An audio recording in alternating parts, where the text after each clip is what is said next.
Okay. Good morning, everybody who is here physically for real. They're smiling. So our guests, so how are you doing this morning, first of all? Good? Did you have good dinners last night? Good conversations? Yeah, and looking forward to a good day today, I hope. Yeah. As I mentioned yesterday, we start the morning with a very special panel that I'm really excited about. This is a panel on trust and the fundamental role of trust.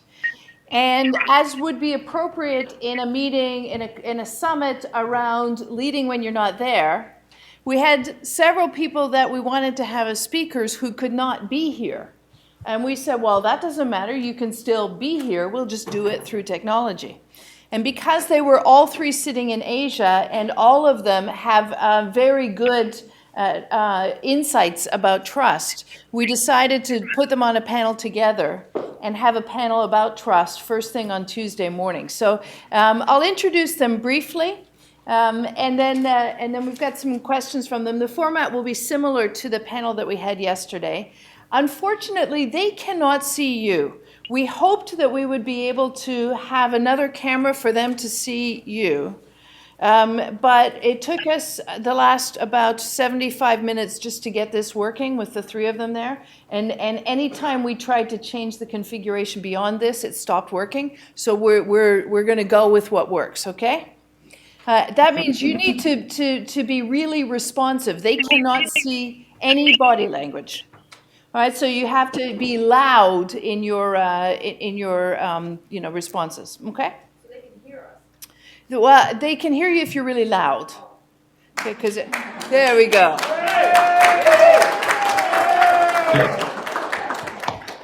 Exactly. Thank you. All right. So the panel is about trust. I'm going to work from my laptop a bit here. Sorry. The panel is about trust, and I just want to give a quick definition of trust. Trust is a buzzword. We've talked about trust a lot over the last couple of days, and it's important that we spend a little bit more time looking in more depth on it. If it's so important, why is it so important? Get a better understanding of what it means to performance and then how to build it. I want to just define trust. Trust is defined, at least in the academic literature, as the extent to which a person is confident in and willing to act on the basis of the words, actions, and decisions of another. Okay, so it's about putting yourself in a situation of being vulnerable to somebody else, willing to let somebody else act on your behalf or make decisions for you. This is what trust is. In the research, people generally talk about two different forms of trust. Cognition-based trust, which is in your head, and it's a lot about predictability, reliability, and competence. And affect-based trust, which is much more values-based and is more about looking after each other based on values. Emotions and bonds, concern and care.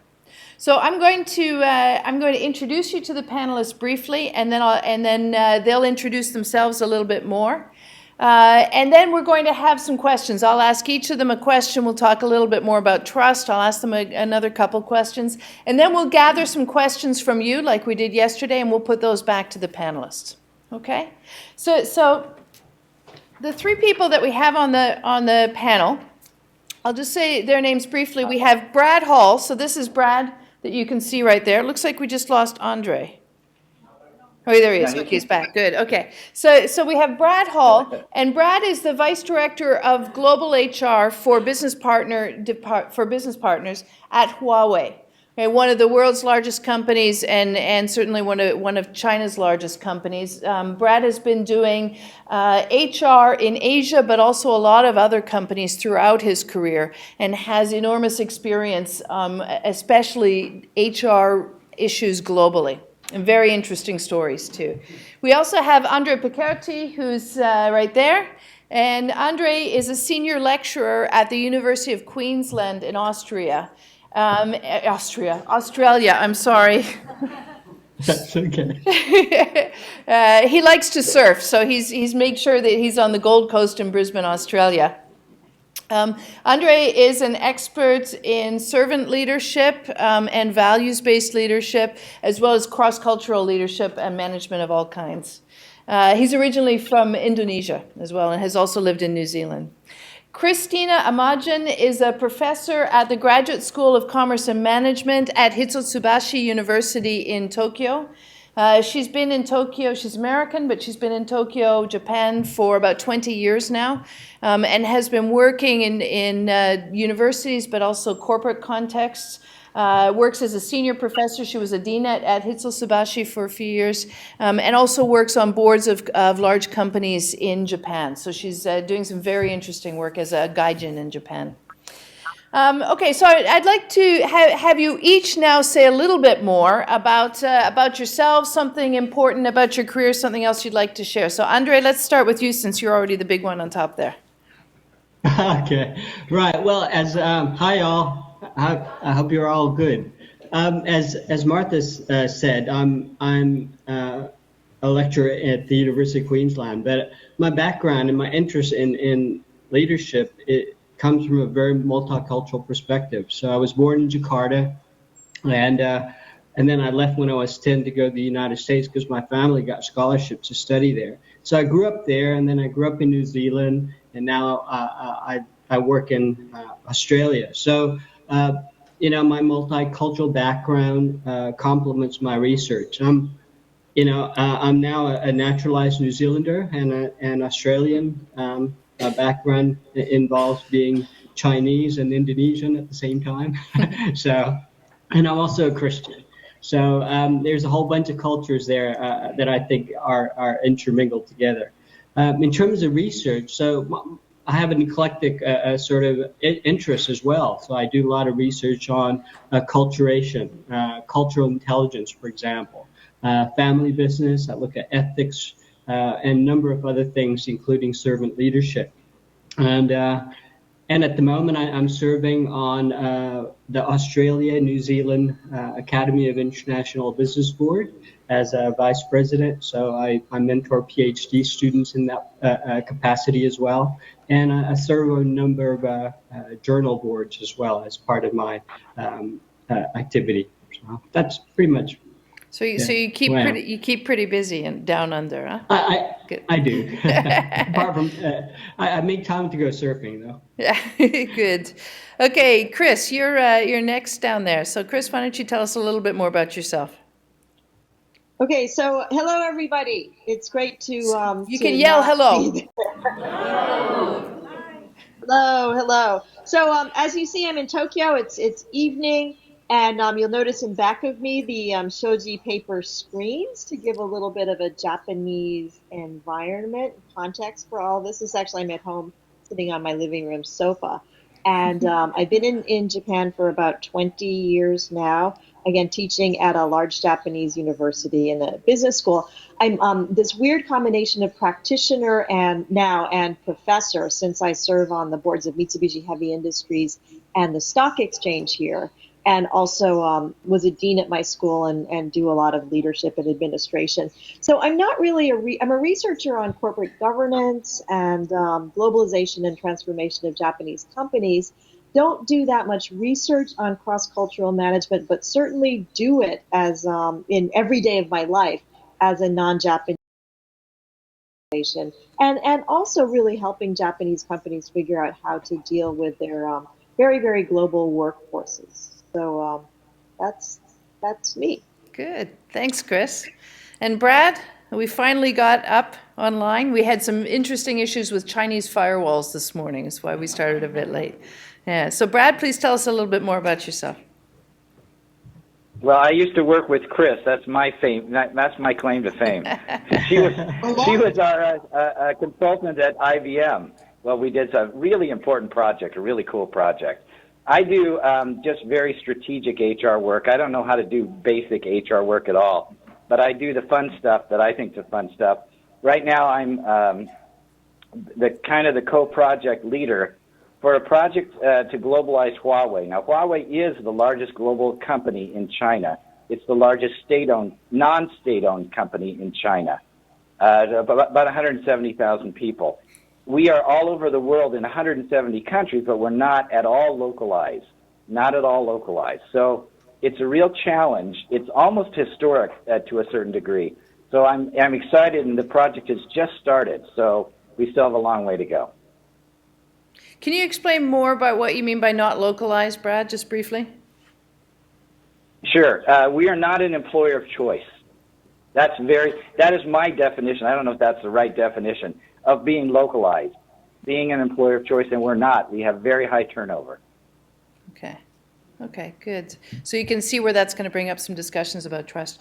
Just so you know, the way this technology works, it pops up onto the top the person who last spoke.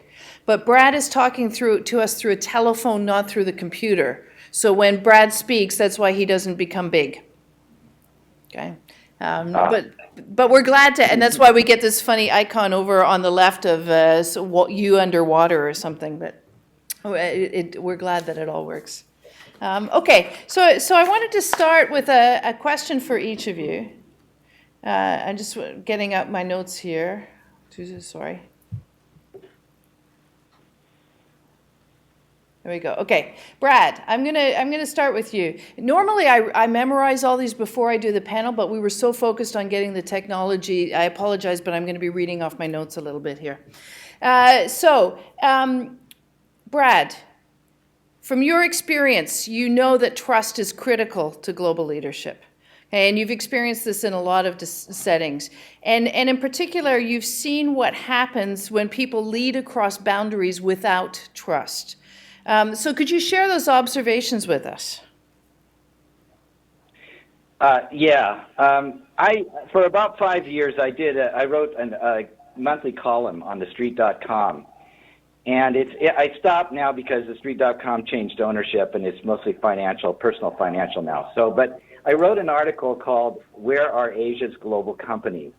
And if you think about it, think about the Asian companies, the services companies that you might use, Asian services companies.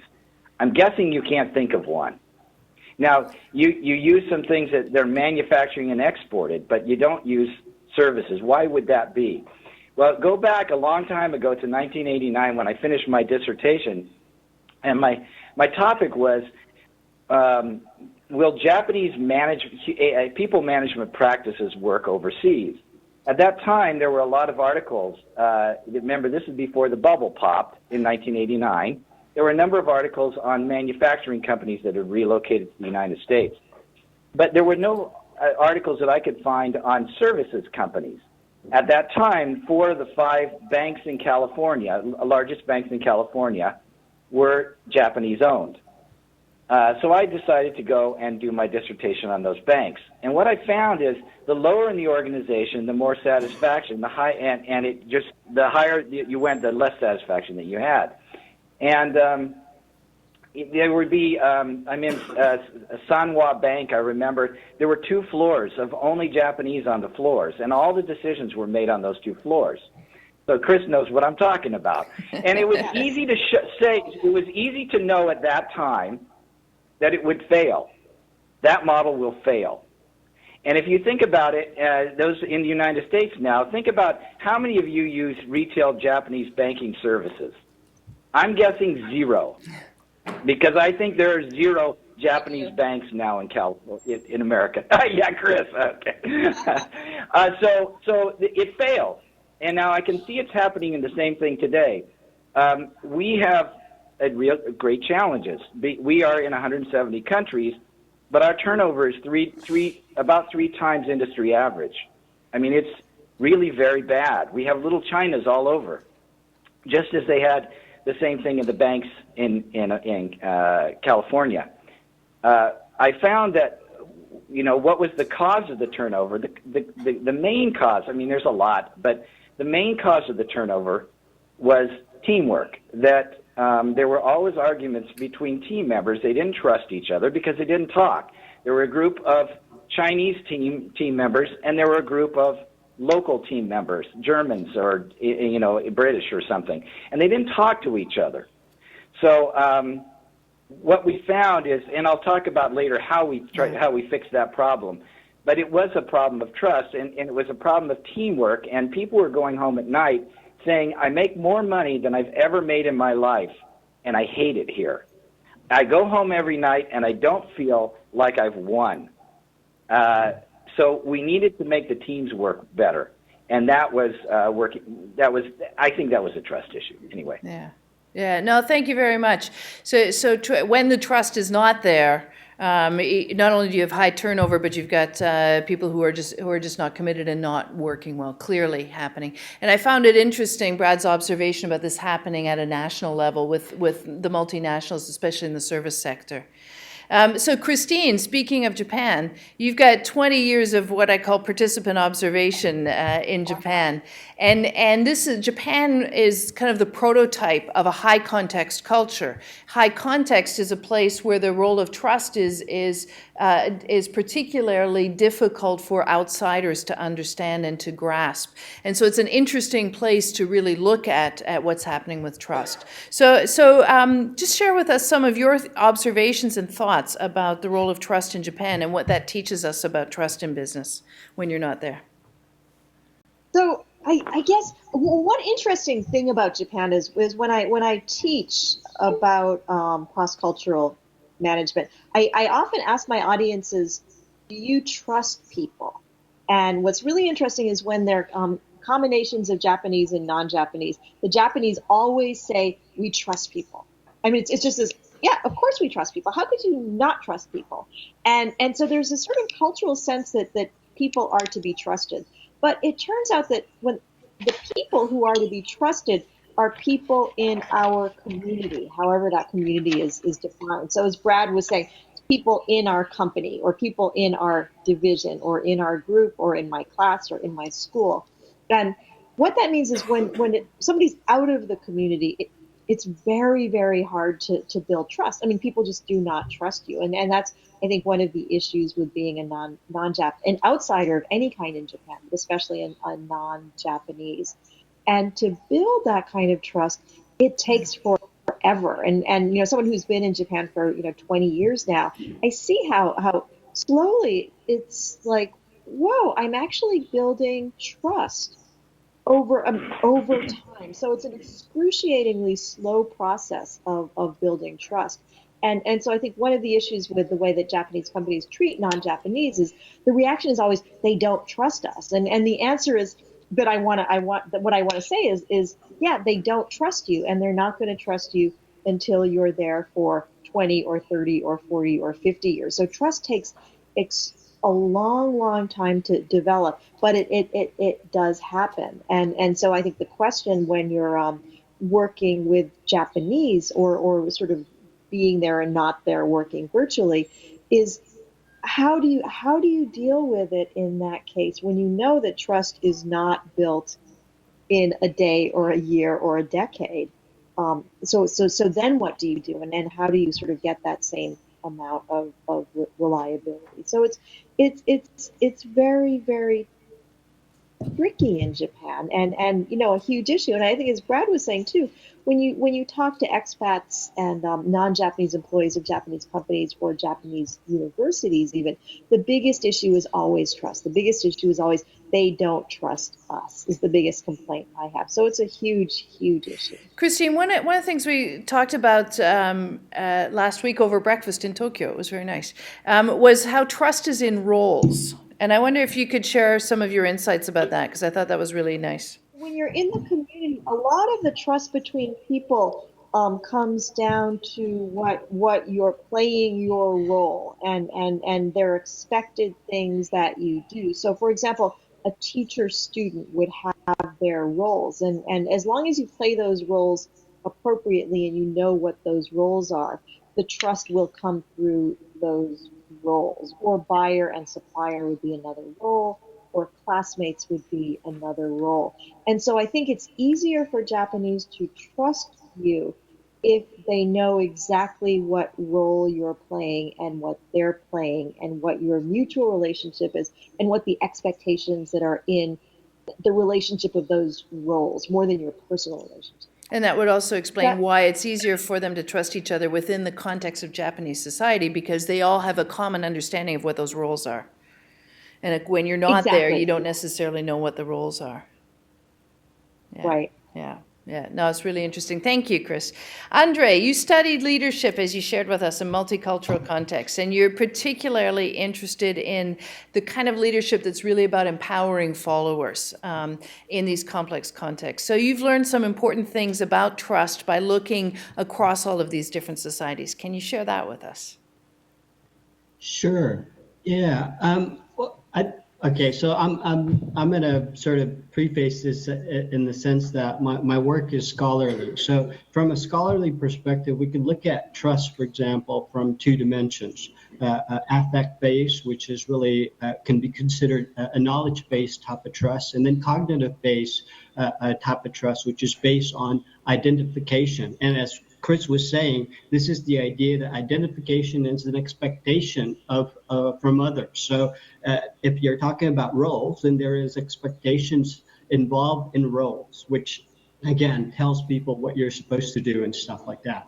So in my work, what I see is if you empower people, then in a way you're already entrusting them with, for example, giving responsibility, providing with power to make decisions, for example. So in that sense, when you empower those individuals, you are in effect implicitly trusting them. And so in a way, you can look at empowering people and giving them authority, for example, from a motivational perspective as well, in the sense that you're allocating power to them, and this develops their sense of intrinsic need for that element. Okay, and this develops self-efficacy in the individual. That means it tells them that they're capable. So they're motivated by the trust that you give an individual from, to do the task, for example. But there's also another element in that, in the sense that empowerment revolves around a relational construct as well, in the sense that when you allocate power for a particular task to a person, this provides them with perceived power with people around them, for example. Okay, so there's this two types of elements as well in empowerment, both the cognitive base and the affective base, right? So you give them knowledge about the task, and you also give them roles about the task. And what's interesting about this is when I see them, when I see the works that's been done across cultures, what we see also is that leadership, for example, the most effective types of leadership are based on people who are able to provide both a task-oriented style of leadership as well as a relational component. Okay, so there's, I think that both empowerment and trust has that task orientation as well as a relational base, for example. And what's interesting about looking at this from different cultures is that some societies are what we call more relational-based societies. So Martha mentioned that Japan is a high-context society, and that's what one of the implications of being a high-context society is that they're relational, in the sense that to develop trust, you have to build that relationship with them, for example.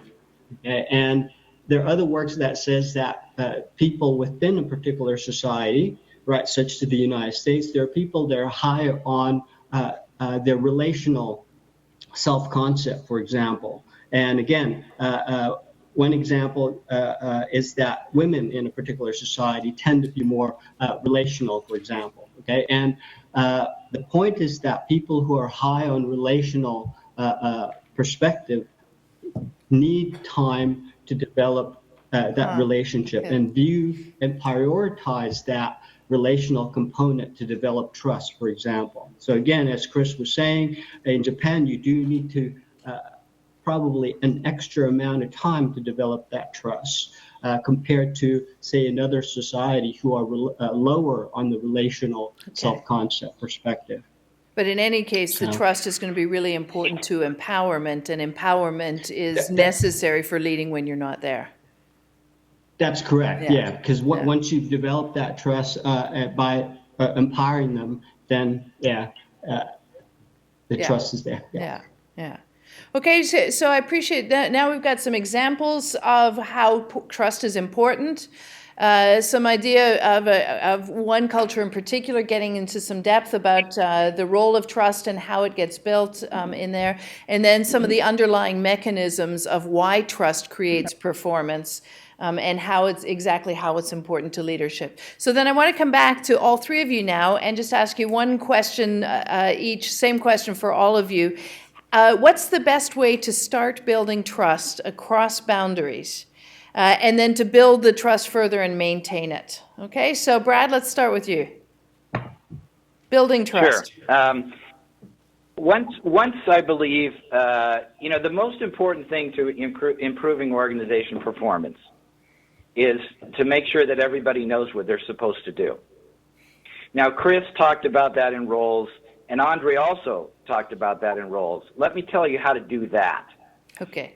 In Western Europe, a few years ago, one of our senior guys told me, Brad, you need to go to Western Europe. The Europeans are dissatisfied and quitting, and they want training and they want career paths. Go give them training and career paths. And I said, Ken, I don't know what the problem is, but I promise you it is not training and career paths. Let me go find out. And I came back about a month later, and I said, here's the problem. I said, I was on the Autobahn one night. It was Sunday night at 9 o'clock. And all of the slowest cars were in the right lane, and the medium cars were in the middle, and the fast cars were in the left lane. Every time. And if somebody wants to go 190 kilometers more than that, the car in front of them will move over. So it's like this coordinated ballet where everybody knows the rules. It's quite beautiful, actually. Yeah, well, I know. And then you come back to Shenzhen in China, and you're going in the fast lane, and there's a bicycle coming at you. And it's true. I mean, I'm not making that up. That's every day that happens, many times a day. So I said, again, what's happening is the teams don't know how they're supposed to operate. There's not a team operation model. The roles are not clear. And so what we need to do is we need to get the Chinese who are over here and talking to themselves and making decisions by themselves, and we need to get the locals who are over here, and we need to put them in the same room. And so we did. And we have the sales model, the lead to cash model, lead from the sales lead to cash. And we simplified the model because it's like 1,000 pages, lead to cash. Nobody knows what it is.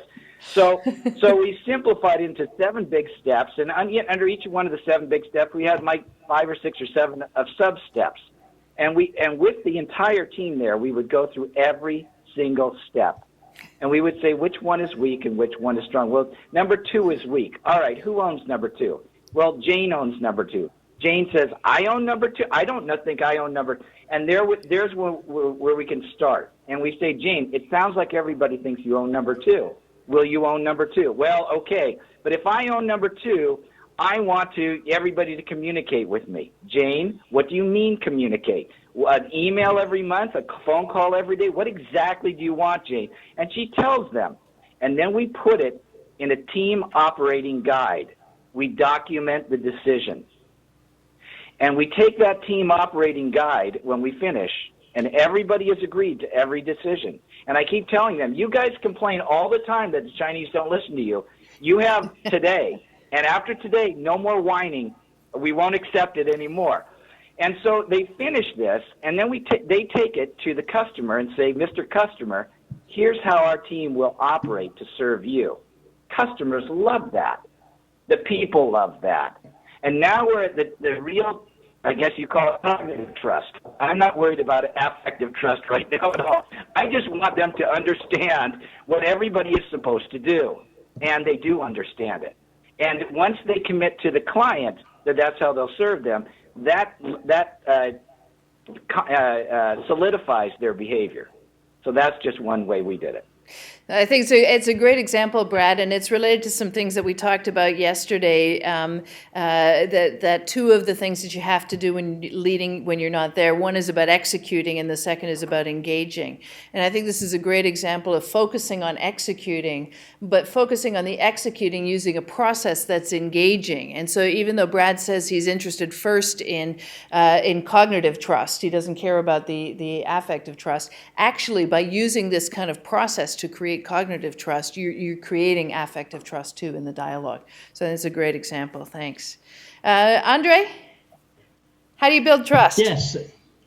Okay. Well, I think it's about open communication. So, I mean, Brad mentioned that the Huawei people, they like their work, they make lots of money, but they don't like it there because they don't talk to each other. Well, if there's no open communication, that might be one of the issues. But I think if you're not there, then one of the things we need to do is develop that open communication with the leaders and followers. And one of the things from my own research that seems to be important is being authentic with each other. And what I mean by that is actually sharing who you are as an individual and continuing to behave in a way that matches that the knowledge that you provide to your followers or people around them, for example. And again, I think if we develop open communication, then our followers will also reciprocate that. So there's concepts in communication where, if you are open, authentic with other people, then people around you will also reciprocate that component of your communication, for example. So that's one of the important part in keeping the open communication going.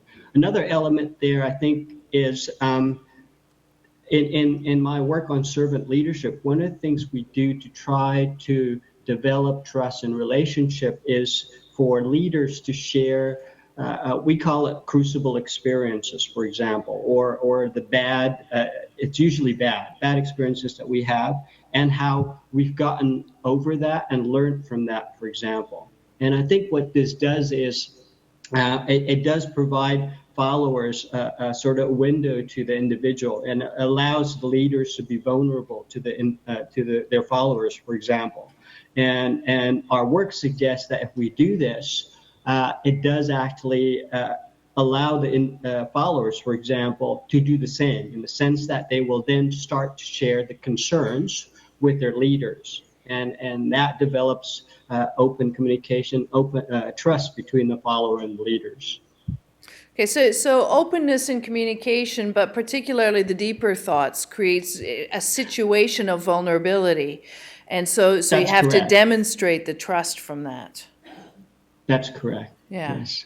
So I think one of the important lessons here across all of these is trust is experience-based. You can't have trust without experience, although the Japanese context of roles might be a little bit different. But you can only build trust with experience. So in both of these cases from Brad and Andre, we're hearing about ways to create experiences where people are have to rely on each other, so we get that trust. And the sharing the crucible experiences and in-depth openness, I think, is helpful. Good, thanks, Andre. Chris? Yeah, so I'd start with low. It's really important to have low expectations, at least initially. That it takes time. But I see in my own experience, people just freaking out that they don't trust me. And my response, they don't trust me because I'm American or because I'm Korean or because I'm Chinese. But in fact, they don't trust you because they've only known you for a month. And so I think it's really important, at least in my Japanese context, and probably lots of contexts, to not expect trust to come right away. So that's one thing. Yeah, that's a good point. Another thing is that, again, I think, and this is related to Andre and Brad as well, that especially Brad, that it's really important to make the high context as explicit as possible, low context as possible. And it really is important to have clear roles, clear facts, clear information, and to really make sure that people know exactly what role they're playing, what they're doing, and be very, very explicit and clear. Another issue that I think is maybe pertinent, and this is really to Andre's point, pertinent to Japan is it's very important to share experiences and even share personal information But at least in Japan, if you share too much too soon, people freak out and get very uncomfortable. And I see this sort of process of people trading personal information almost. It's like giving tidbits and then giving tidbits back and getting to know people as people, but not with these sort of personal experience or information dumps that can make Japanese, unlike Americans who love that, can make Japanese very, very uncomfortable. And to do that, it's really important, again, at least in my Japanese context, and probably in other ones too, to really schedule time in to do the personal part. Because, in Japanese meetings, you would never have personal conversation. You go out drinking to be personal.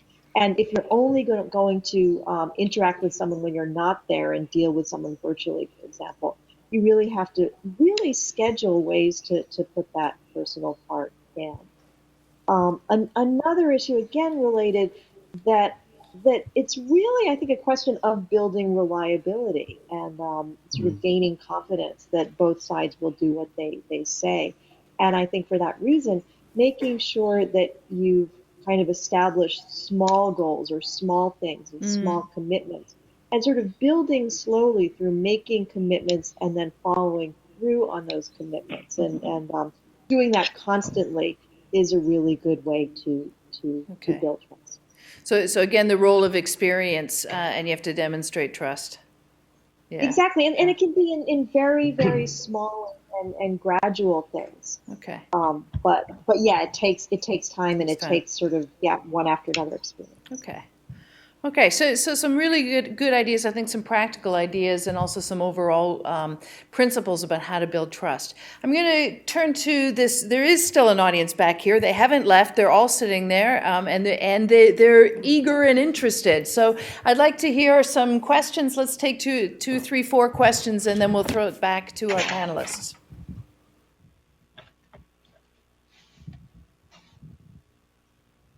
We're just getting them a microphone.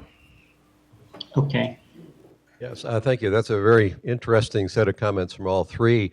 I had one question in the context of this two ways to build trust, cognitive and affective, and putting it in the place of a high context versus low context environment. And I'm reflecting on what I think I've seen as one of the biggest blind spots, particularly of American salespeople going to other countries, which is to try to make the sale before you build the relationship.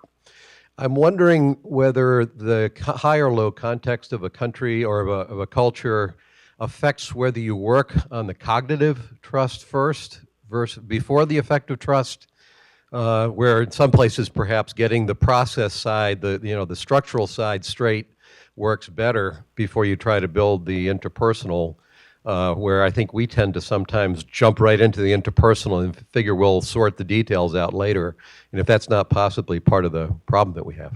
Okay, that's a great question. Thanks. I'm going to take a couple others and then we'll throw them back. Alan, okay, over here. Yeah.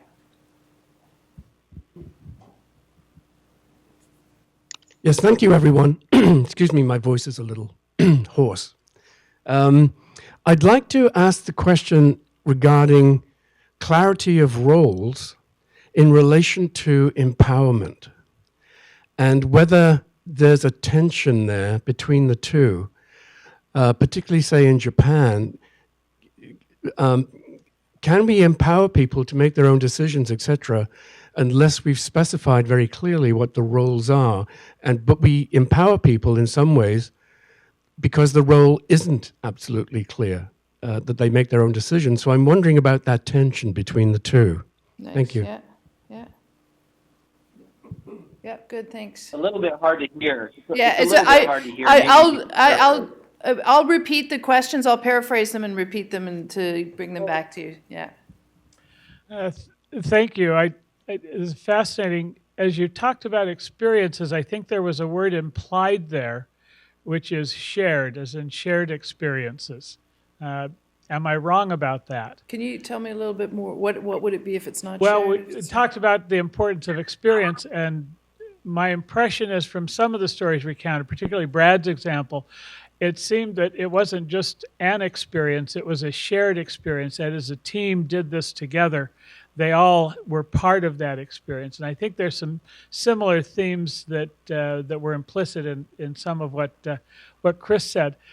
And so my question, my bigger question is, if it's the shared experience that's important in building that trust, which are some shared experiences better at building trust than others? Okay. Okay. So any other? I think that'll be good for us. Okay. So we've got one question that's quite specific about moving from high context to low context cultures. And cognitive affective trust. So if you're going into a high context culture, should you focus on building affective trust? Low context, should you start with cognitive? Are there any principles about that? And the context was specifically thinking about American salespeople abroad. So coming from a low context culture, I guess, right? And so thinking about that. These three questions are quite different. So actually, I'm not going to combine them. I'll keep them separate. So I think that's for Chris to start with. Yeah. Yes. I think that, I mean, even though it's very appealing to say I'm going to go to a high context culture and build these great affective personal relationships with people and overcome barriers. I mean, and there are people who can do that, but I think it's really hard. And I think that especially in high context cultures, it's important to go. I'm sorry, I'm not a trust expert, and I'm not sure if I got this distinction as clearly as I should, but I think it's important to go for cognitive trust because it's clearer, more straightforward. And building this kind of affective trust with people is so, I think, culturally embedded that it's much better to go for the structures and the processes and the gradual experiences that, if I'm not wrong, lead to cognitive trust. But I think basically it's really critical, at least from what I see, to deal with high context cultures in a low context way, because you can't meet people from high context cultures in their own context, because you'll always be an outsider, at least in my Japan. And that sounds like it's related to your initial comment of having low expectations. Yeah. Yeah. Yeah. Does that help? Does that make sense? I think the answer to my question was yes. If you go to a high context culture, you want to start with the cognitive trust. But in light of that answer, I would like to know then when would you transition Okay. to complement that with your background? All right, so maybe Brad, you can help us with that part of the question. So the question is, okay, if you're going to a high context culture, you should start by building cognitive trust. How and when do you transition into building deeper trust and the more affective trust? And the example you gave us was about building cognitive trust. So now you can take it further. Well, I'm not an expert on affective trust or cognitive trust, but let me just say that. I think that, and I think you were right when you discussed my thing. It was a little bit affective as well, because what you're doing is you're getting team members to commit to one another on what to do, on things to do. Now, the farther away I get from graduate school and being very statistics oriented, the softer I become. The older I become, the softer I become. So, I always hated all this stuff where, this kumbaya stuff. But sometimes, that's not a bad thing. It's just not a bad thing. And but first, I would clearly go with the cognitive and make sure that everybody knows what everybody's supposed to do. But I think the affective is the higher order, but I don't really know. But I do think that if you get them to sit down and commit to one another, then that's the foundation for building trust. Yeah. Christina, you look a little bit like you want to respond. Yeah, maybe I'm just too low context and too cold. But the question is, what are you trying to do? And if you're trying to get stuff done as a team, and the real issue is not loving each other, but having some assurance that other people are going to do what you expect them to do. it seems to me that it's not, I mean, again, I don't know, I'm not an expert on this, but it's not like cognitive trust must eventually develop into affective trust. And what I'm afraid of, and what I see a lot in Japan, and this is related to expectations, is you get these expectations that, okay, now, I know that they're going to do what I expect them to do. Now I want to build these deeper relationships. And you can't necessarily do that with people who come from very, very different backgrounds. I mean, again, I'm like very anti-kumbaya and maybe that's bad of me to say, but I'm not sure if we really need to expect that, and if that just doesn't set us up for disappointment. So this is a fascinating theme, right? Is to what extent do we have an expectation that we should be able to build these close relationships everywhere? And clearly, on the one hand, we don't want to say you can't build them because we know that one of the measures of effective global leadership is being able to build relationships across differences. But at the same time, building trust might mean accepting that you can't always do that. It's fascinating. Well, yeah. I'm sorry, I'm jump. What's a relationship? And what does that mean? I mean, is a relationship sort of a huggy, I love you kind of a relationship, or is a relationship sort of this notion of being open with each other and knowing that the other is going to do what you expect them to do? Yeah. That's a good question. So I mean, and we don't need to answer all the questions completely, but you can see you raised a good dialogue. Thanks. Andre, if you have any comments on that, and then I'd like to ask you to transition to this question about the relationship between, excuse me, clear roles and empowerment and the tension between those. Okay. Well, I do have one comment in relating to the last question about transitioning from low context to high context. In that, I think we need to remember some of the universal characteristics of, for example, leadership. One of the things we found in leadership research is integrity is one of the components that is universal across culture. So if a leader has integrity, then that develops trust. And I think if you look at integrity, that has a lot to do with cognitive-based trust. So again, I think it follows up from what Brad had said, that delivering, for example, what you say you can deliver is integrity. And again, I think that also leads to authenticity of the leader as well and developing trust. Now, so I think we got to keep in mind in terms of balancing what is universal and what works in specific cultures as well is another point. Yeah. In terms of the tension between role and empowerment, I think, for example, roles are in a way very clear structural components of a particular task or a particular function, and in that sense, that provides a clear idea of what a person is supposed to do. Now, I think that the relationship between the roles and empowerment is that once you establish that structure, then you're able to provide clear guidelines for the individual. And again, if we're talking about management and delivering what we say we can deliver, then there's also components of metrics involved. And I think if you have very clear roles, then those elements of metrics and measurements, for example, that we do use in management and in, for example, manufacturing, helps that tension. Yeah. Okay, so having roles gives clarity. Clarity on expectations gives trust, and the trust helps you with empowerment. Yes. Yeah. Yeah. Is that, if I follow that correctly? Does that respond to your question about the tensions? I'm still a little uncertain. I'll paraphrase. I'll tell you what he's saying. I'm still a little uncertain because we often empower people in the States, in particular, where the role sometimes is not clear. Okay. They have to define the role. So sometimes we say that empowering somebody is giving them a chance to define their own role. Okay.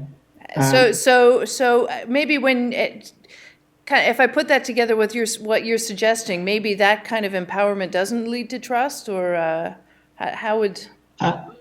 Okay, so if the question is empowering somehow allows a person to define their own role, I think that's correct in the sense that you're giving the person the opportunity to do something in a way that works for them. However, I think within organizational context, right, the roles of a particular task are also designed or determined by the goals. So there are certain things that are that a person cannot, for example, change in terms of particular role. But I think that in terms of processes that the person does something, that can be defined by the person. Okay. Yeah. Okay. Brad, what's your thought on that question? On the second one. The second one, the role. Brad, yeah. Yeah. Oh. The second question being roles and empowerment. Roles and Clarity of empowerment, roles yeah. And empowerment. And Absolutely. So you need clear roles, or it's okay not to have clear roles for empowerment? It's essential. It's absolutely essential, and there's no way. Okay, so one of the things that we're trying to do is we're trying to figure out how we can put in country managers who are locals, because now every country manager is Chinese. Well, to do that, we have to make sure the roles are very, very clear. Everybody knows not only what they do, but how they work with everybody else. So that now we have a team, we have an operating model. And now that we have the operating model, then we can empower. But not until we have that can we empower. Is your role clear, Brad? We had just a question from the audience. Do you find that your role is clear? No. So do you feel empowered? That's a good question. Yeah, I mean, my role changes all the time. So I have a new role now, and yeah, it's clear. Yeah, it's clear, and I am empowered. Yes. So or are you just saying that because you argued before that it had to be clear for you to be empowered? Well, no. Before, I mean, I've had a lot of roles when I'm there, and it's always difficult to figure out what exactly do you want from me. But right now I am very clear what I need to get done and when I need to get done need to get it done, and they have empowered me. So I guess it's okay for me right now. But it might be the means ends thing too. Andre, you wanted to jump in? Yeah, if I could just make a comment really quickly. So if we take it from the perspective of managing across cultures, right? So the structures, the roles might be universal, say in Huawei when they implement that. But in terms of doing it in different cultures, that can be different. So to answer the question, and if you're allowing people to meet those roles in a way that is expected by different countries, then we're allowing them to actually develop their own role in that way. Interesting. Good. Okay, I'm conscious of time here. I know we started a little bit late, but it's after midnight for Andre. It's just after 11 p.m. for Chris, and it's just after 10, I think, for you, right, Brad? So I'm going to wrap our final statement into the last question. The last question was, we've been talking about how trust requires experiences. Building trust requires experiences, and particularly shared experiences. Right? So the team together, or a leader and follower, leader and subordinate together, or two people in different roles together. Some shared experiences are likely better than other shared experiences for building trust. So in your final comments, could you share some thoughts about what kinds of experiences, shared experiences, are most likely to build trust, the kind of trust for leading when you're not there? And I don't know, who wants to start? Okay, Andre, you're big already, so why don't you start? Okay, so in terms of my final comments, just to wrap up what we've said, is that what you're asking? Plus and include a comment on what kinds of shared experiences. Yeah. Okay. So I think one of the things that I've noticed across my research themes and working across culture, for example, is really to be mindful of what actually balancing of what works in certain cultures, and then also keeping in mind what can be universal across cultures. So I think listening to Christine and Brad, the concept of roles is important. So if I step back and say that roles could actually be a universal concept in building trust, empowerment, and also in leadership, then the other element to that is to ensure that we also keep in mind of the different cultures that exist, and also take account of what works in those different cultures, for example, and what's more effective. And that I guess leads to the last point about which shared experience might be best in building trust. In my work on servant leadership, as I mentioned before, it's about sharing crucible experiences. And Chris mentioned that in Japan you shouldn't share too much about yourself or people will freak out. And I agree with that. But I think if we could relate it to work experience, like a crucible experience at work, then actually that helps to develop trust. And I think I'll share this really quickly. As Martha and Alan asked me to do this thing, I had an issue at work. And one of the things I told them was, I need to share this with them because it may impact on my reputation. And I shared my crucible experience with them, and they helped me. And in going through it, and also presenting a solution. And I think, in my opinion, I think that develops trust between Martha and Alan in our line of work, for example. So. Yeah, it's a good example. I was going to ask you how that was going, actually. Good. So thanks. You can tell me later, but you're smiling, so I guess it's at least going in the right direction. Good. No, thank you, Andre. I think that's very thoughtful and very powerful. Thanks, Chris.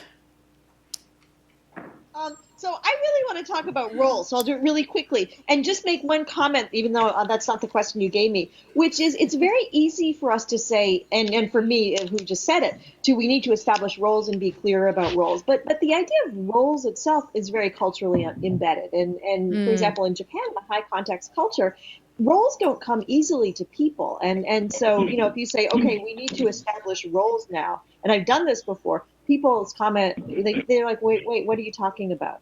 And why do we need to do that? So it's not as easy as we say. And so that's one point. The point about shared experience, and I hate to sort of end on a down note, but I think it's very easy to talk about sharing experiences when we're together.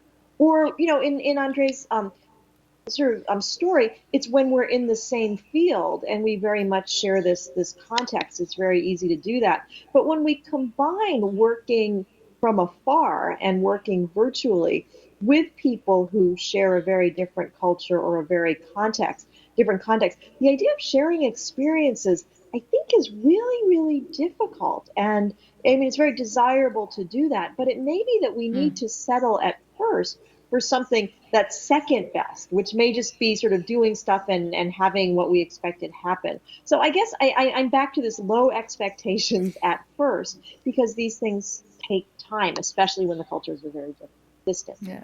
No, very, very insightful. Thank you very much, Chris. Brad?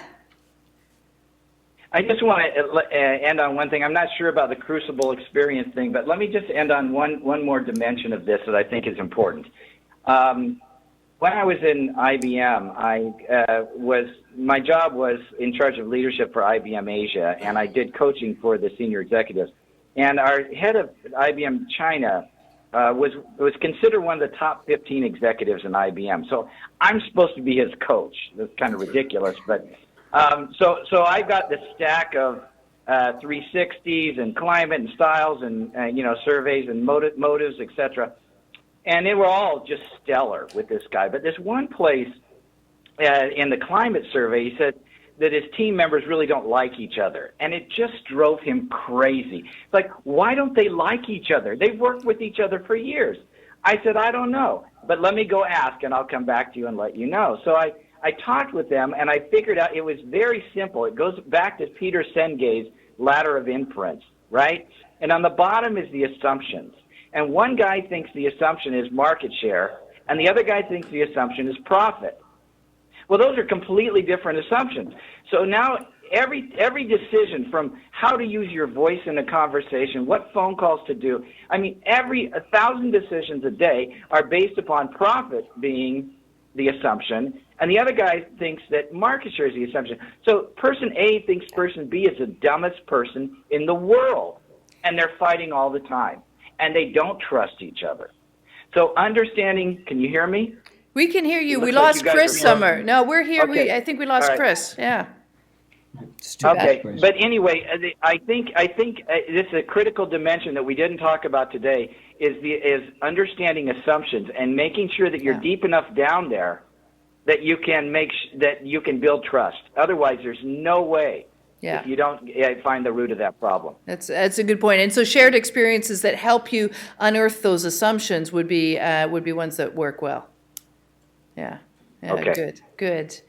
Well, this has been really, really interesting. I think one of the things that I've learned by preparing this and then also the discussion today, I know whenever I talk with leaders and we kind of say what's working or what's not working in your team, well, trust. You know, if we had trust, everything would be fine. If everything's not fine, it's because we don't have trust. And I find it's really kind of a lazy way of throwing a lot of things into one category. I think that our discussion today has really helped to sort out some of those things, to look at nuances around trust, how much trust, what kind of trust, how to build the kind of trust that you need for different things, and I've found it really useful. Let me ask the audience to thank our three fantastic panelists loudly. Woo!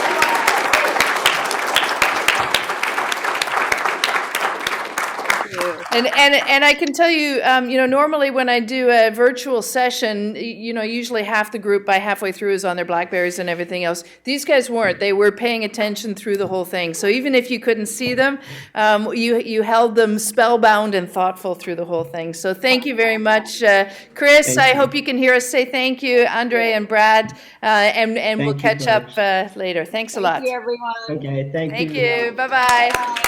Bye.